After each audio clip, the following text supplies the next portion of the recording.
Shalom and welcome to Hebrew Bible Secrets with your host, Rabbi Beaton. We are reading today from the book of Luke, starting at chapter 10.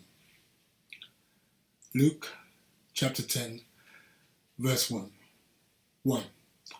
After these things, Yahushua appointed 72, others also, and sent them ahead, 2 by 2, ahead of him, into every city and place where he himself would come. 2. Therefore he said to them, the harvest truly is great, but the labourers are few. Petition therefore the Master, Adon, Lord of the harvest, that he would send forth labourers into his harvest. 3. Go your ways, behold, I send you forth as lambs among wolves. 4. Carry neither purse nor bag nor sandals, and join with no man along the way. 5. And into whatever Beth house you enter, first say, Shalom be to this Beth, this house. 6. And if the son of Shalom be there, your Shalom shall rest upon it. If not, it shall return to ye again. 7. And in the same Beth house remain eating and drinking such things as they give, for the labourer is worthy of his hire. Go not from Beth to Beth, house to house. 8. And into whatever city ye enter, and they receive ye, eat such things as are set before you. 9. And heal the sick that are therein, and say to them, the kingdom of Elohim is come upon ye today. 10. But into whatever city ye enter, and they receive ye not, go your ways out into the streets of the same, and say. 11. Even the very dust of your city, which clings to us, we do wipe off against you. Notwithstanding, be ye sure of this, that the kingdom of Elohim is come near. 12. But I say to you, that it shall be more tolerable in that day for Sidon than for that city. 13. Woe to you, Chorazin! Woe to you, Bethsaida! For if the mighty works had been done in Sor, Tyre, and Sidon, which have been done in you, they had a great while ago repented, sitting in sackcloth and ashes. 14. But it shall be more tolerable for Sor, Tyre, and Sidon at the judgment than for you. 15. And you, Capharnaum, which are exalted to Shamayim, to heaven, shall be thrust down to Sheol. 16. He that hears you hears me, and he that despises you despises me, and he that despises me despises him that sent me. 17. And the 70 returned again with joy, saying, Master, Adonai, Lord, even the demons are subject to us through your name. 18. And he said to them, I saw Satan fall as lightning from the Shamayim, from heaven. 19. And behold, I give to you power to tread on serpents and scorpions, and over all the power of the enemy, and nothing shall by any means hurt you. 20. Notwithstanding, in this rejoice not, that the Ruachot, unclean spirits, are subject to you, but rather rejoice, because your names are written in the Shamayim, in heaven. 21.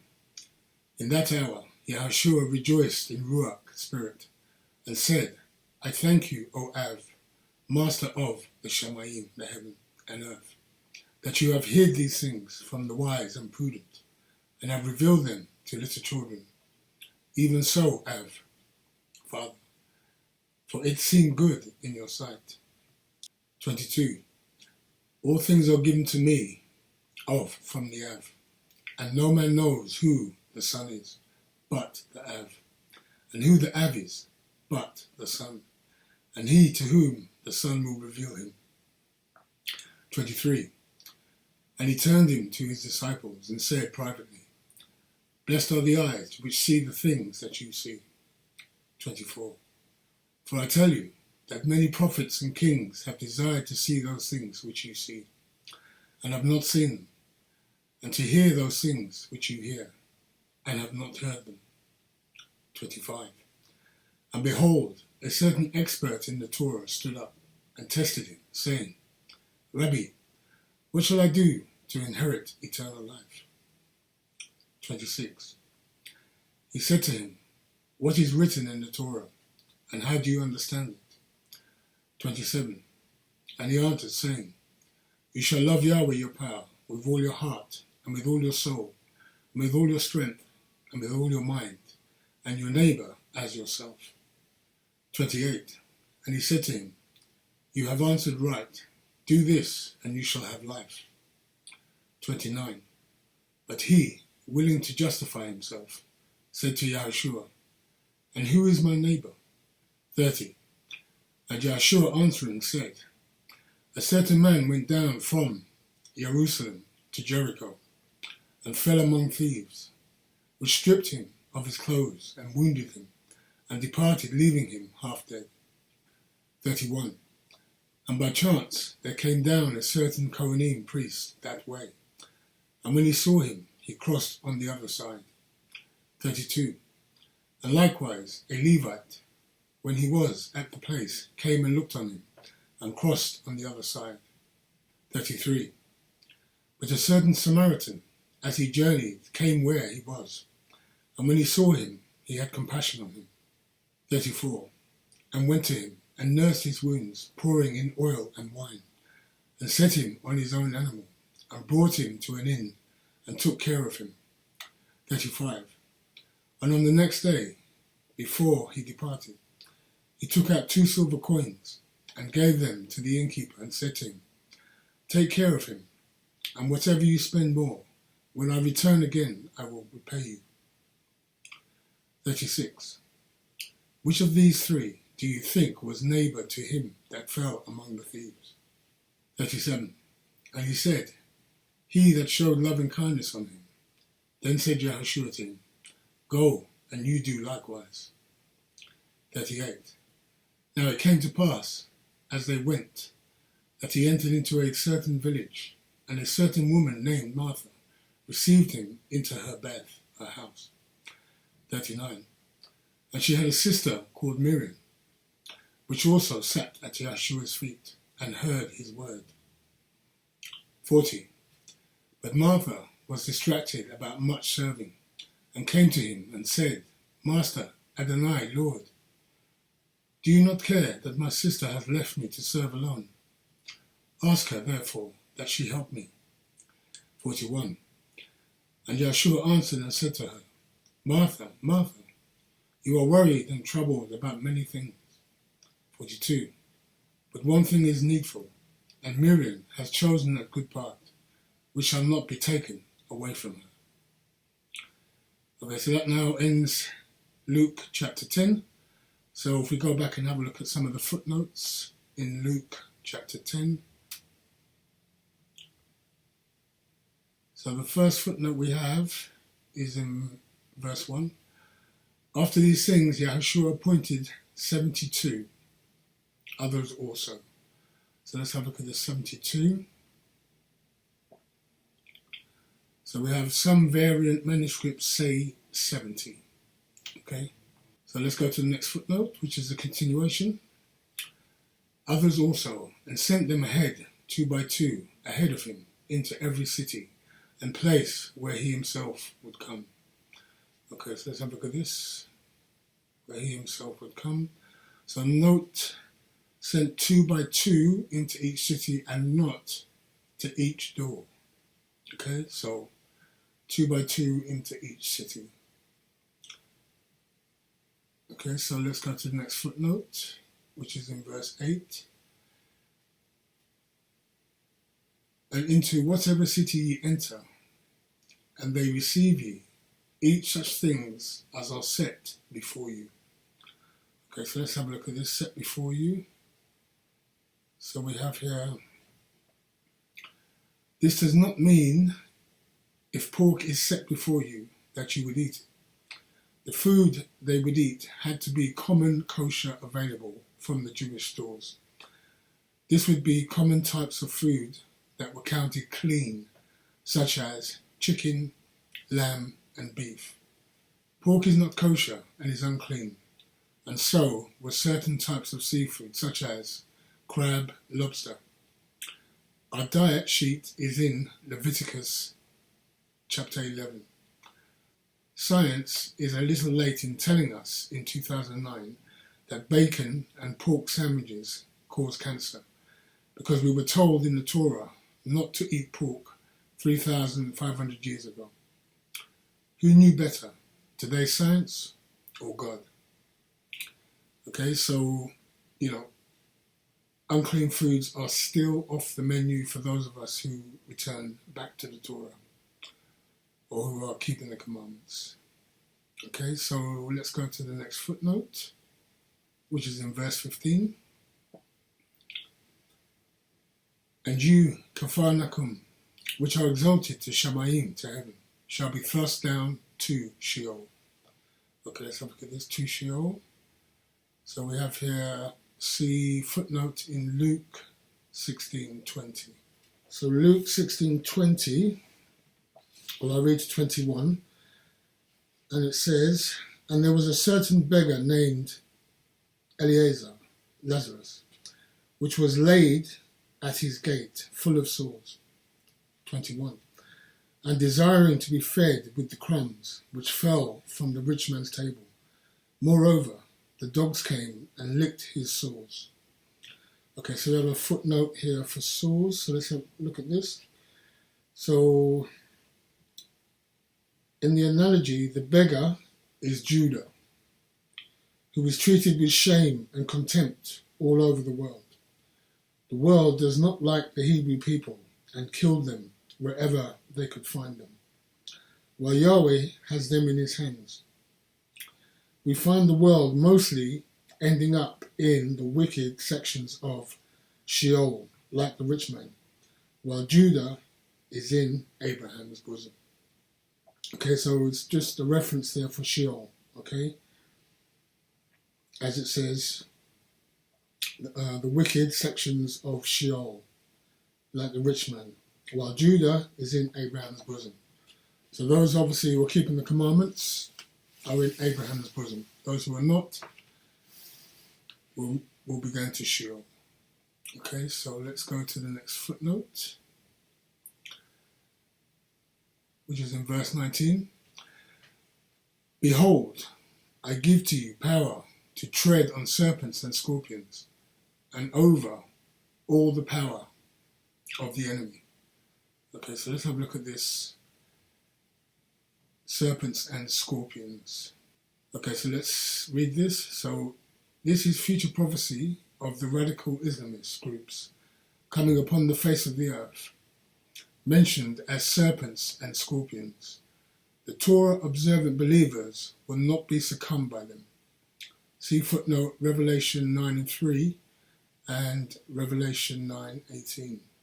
The serpent and scorpion are idiomatic ways to tell us to be aware of deceivers who will come in the end of days, who will try to lead us astray. And these are not Yahweh's people, but the enemy, meaning Gentiles, with an agenda such as radical Islamists. This is not about literal snakes and scorpions. If we disobey Torah, the law of Yahweh, they will be able to bite us. And if we obey the law of Yahweh, they cannot bite us. See Jeremiah 8:17. Okay, so let's have a look at Revelation 9:3 first. Revelation 9:3. And there came out of the smoke locusts upon the earth, and to them was given power, as the scorpions of the earth have power. Okay, so we have a couple of footnotes here. So, and there came out of the smoke locusts. So let's have a look at this first, locusts. So locusts resemble the symbol of the Islamic armies that look like locusts and are many in number, like a multitude. Okay, so then we also have another footnote here. Upon the earth, and to them was given power, as the scorpions. So we have a footnote for scorpions, so let's read this. This is future prophecy of the radical Islamist empire to come upon the world. The serpents and scorpions are the Arab nations that will advance for a global jihad as it is happening today. I bid page 197 to 198. The smoke is unquenchably the symbol of war. This is the battle that was to come and is the biggest in history. It is World War III. It will make World War II look like a tiny war. The Islamist army is 200 million alone, but we are not given the number of Yahweh's army. When Satan is released, then it is war with the saints and the world. Signs are given before this happens. The sign of locust is the Hebrew play on words.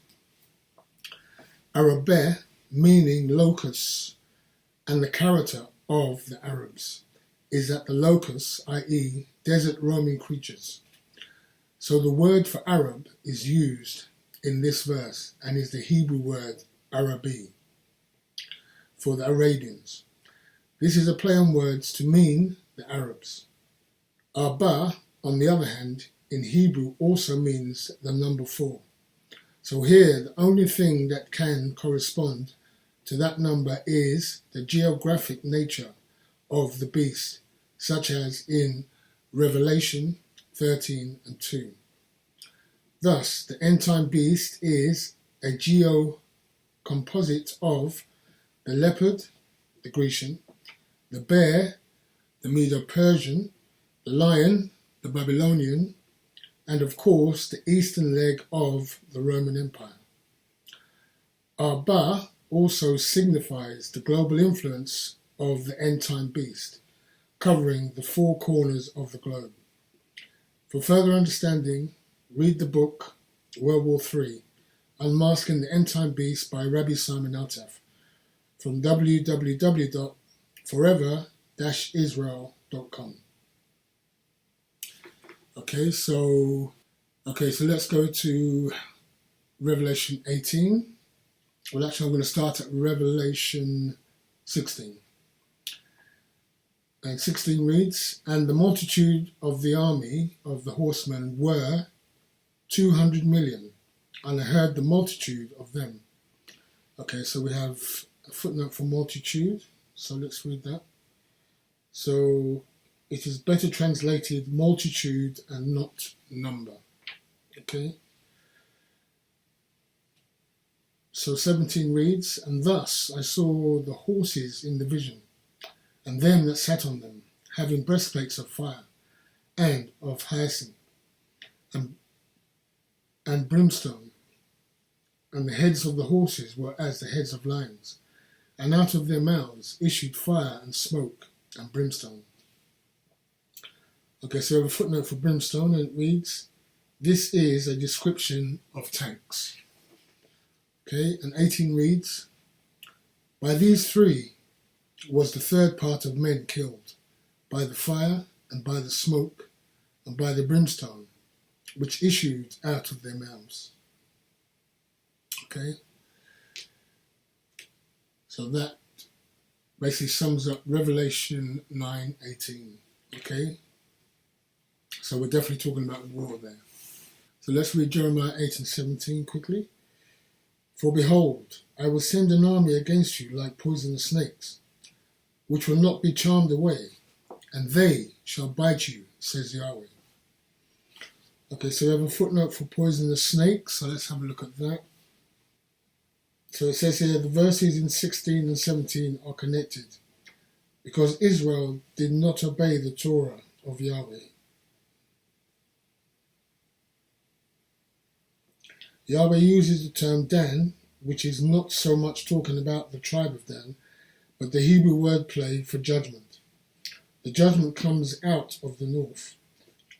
The north is Dan's area, but what many may not know is that not far from Dan are the sworn enemies of Israel, the country of Lebanon, ruled by Syria and Hezbollah.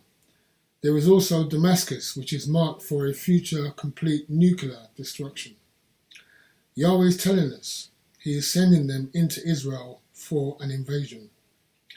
The reason is the sin of Israel, who are Khazari converts in sin and not honouring Yahweh. We saw part of this fulfillment in 2006 in the War of Lebanon, which Hezbollah fought with Israel. If you read verse 9, the so-called wise men, who are the leaders of Israel, do not act out the justice and righteousness mentioned in the Torah. Hence, the judgment would come. The verse 19 and 20 tell us that this is still future and has not yet been completely fulfilled. Yahweh's people, the 10 tribes and people of Judah, still living in exile.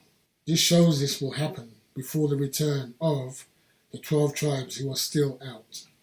So let's read verse 19 quickly. We'll read 19 to 21. Behold, the voice of the cry of the daughter of my people, because of them that dwell in a far country. Is not Yahweh in Sion? Is not her king in her?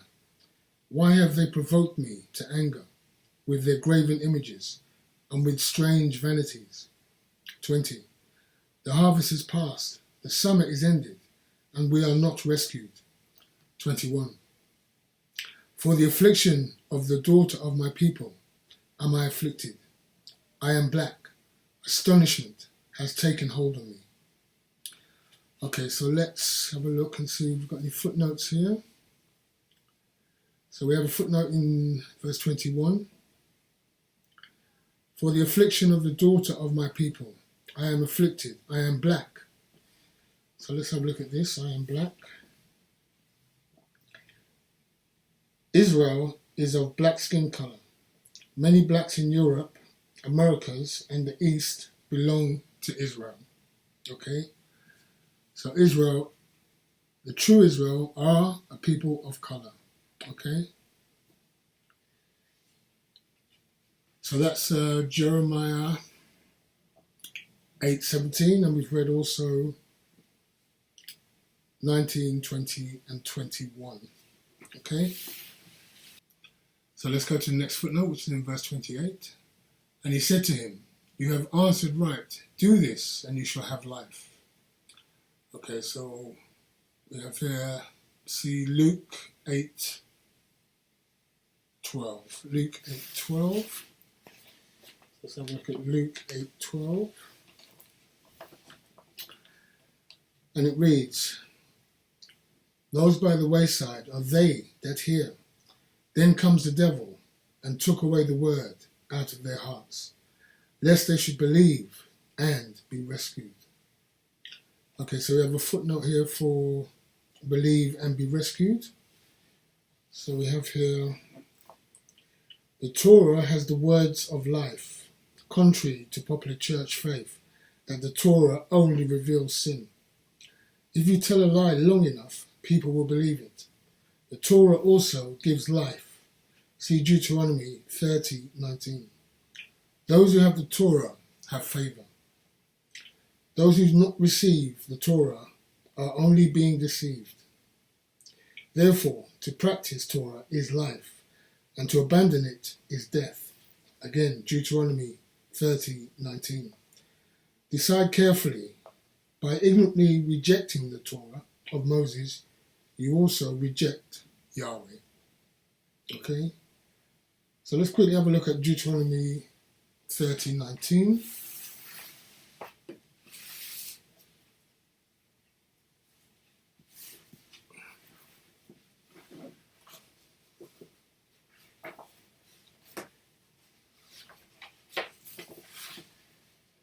So Deuteronomy 30:19, and it reads, I call the Shamayim, the heaven, and the earth, to record this day against you, that I have set before you life and death, blessing and curse.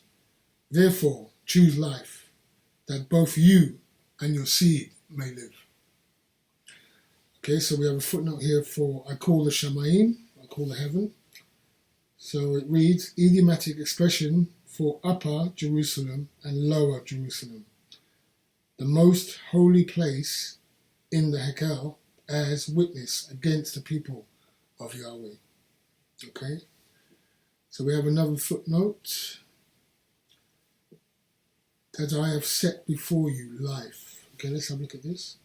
So life meaning Torah keeping. So keeping the commandments. Okay? So we have a footnote here also for and death. And it reads, lawlessness is not keeping Torah and will lead to early physical death for many and lack of increases. However, for a fuller explanation, see our Hidden Truths Hebraic Scrolls Bible edition, and read Ezekiel 37. Okay, so this is the Hidden Truths Bible. Okay, so if you haven't got one of these, you should buy yourself one from Amazon or www.forever-Israel.com. So Ezekiel 37 talks about the dry bones. So if you haven't read Ezekiel 37, I suggest you read it. Okay, so let's go to the next footnote, which is in verse 29. But he, willing to justify himself, said to Yahshua, and who is my neighbor? This was a very valid and loaded question in first century Judaism, when you had several Hebrew groups, each with its differences, and the Roman government, so it made it a bit difficult to know who your neighbor is. This parable is unfortunately extremely misunderstood. The first man, being a normal priest, would not touch him because he thinks the man is dead. The Torah prohibits him from doing this. For that, read Numbers 9 and 7 and Numbers 19, 11 to 16. The second Levite priest is even more so restricted, not only from touching a dead man, but from going to the graveyards. The problem with the two was not lack of compassion, but they were both so religious that they thought, if that man is dead, which he looked like, then they were both going to be defiled for 7 days. So their understanding of Torah prevented them affording even a look at the wounded guy, who in their mind could be completely dead. Yes, compassion was important, but they needed this more.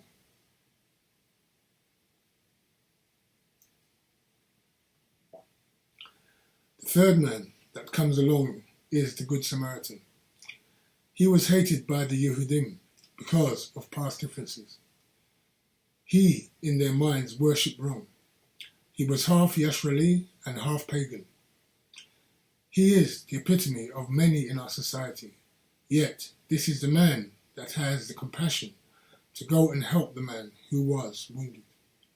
So Yahshua and the experts in the Torah are agreed upon the first commandment, to love Yahweh first, but are now determining the outcome of the second commandment.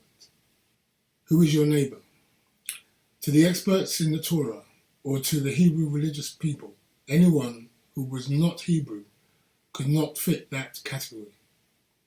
We see even at that time some Hebrew people called the Essenes had separated themselves and even considered the temple ruling high priest to be evil and wrong.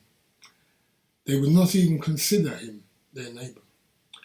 This brings us to an interesting point. Most people who read this parable think that the neighbor was the person who was wounded, but it actually was not. Yahshua is trying to show by example that the person we hate the most, or is the most undesirable in our society, is our neighbor. This may be the man laying in the street, or the one who worships wrong, or even the one we hate the most.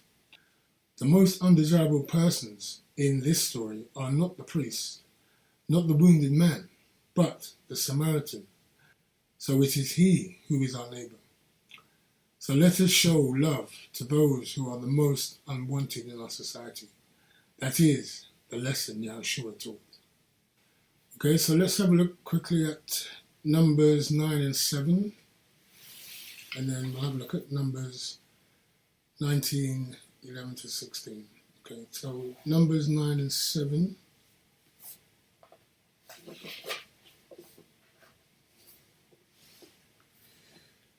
So Numbers 9 and 7, and it reads, "And those men said to him, We are defiled by the dead body of a man. Wherefore we are kept back, that we may not offer an offering of Yahweh in his appointed season among the children of Israel."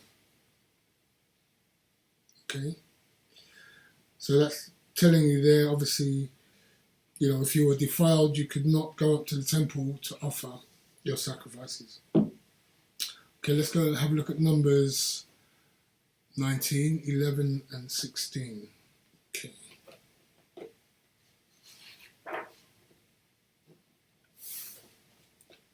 (19, 11 to 16). So we have here, "He that touches the dead body of any man shall be unclean 7 days. 12. He shall purify himself with it on the 3rd day, and on the 7th day he shall be clean. But if he does not purify himself the 3rd day, then the 7th day he shall not be clean." 13. "Whosoever touches the dead body of any man that is dead, and does not purify himself, defiles the tent of Yahweh, and that soul shall be cut off from Israel, because the mayim of separation was not sprinkled upon him. He shall be unclean. His uncleanness is still upon him." 14. "This is the Torah when a man dies in a tent. All that come into the tent, and all that is in the tent, shall be unclean 7 days. 15. "Every open vessel which has no covering bound upon it is unclean." 16. "And whosoever touches one that is slain with a sword in the open field, or a dead body, or a bone of a man, or a grave, shall be unclean 7 days. Okay, so there you have it, Numbers 19, 11 to 16, talking about uncleanness, and that one must obviously do a ritual mikvah the 3rd day if you've gone to a grave or you've touched a dead body or a dead animal, and then you do a mikvah, a ritual cleansing, on the 7th day, and then you are clean again. Okay, so let's go to the next footnote, which is in verse 39. "And she had a sister called Miriam, which also sat at Yeshua's feet, and heard his word." Okay, so let's have a look at this. Heard his word. So sitting at the feet was the way of learning Torah. Okay, so that now brings us to the end of Luke chapter 10. And I thank you for watching, and I hope to see you on the other side. This is Rabbi Beaton saying thank you for watching. Baruch Shem Kivod, Makuto, Leolam Va'ed. Benevolent be the name of his esteemed kingdom, forever and ever and ever. Amen. Thank you for watching. Shalom, shalom.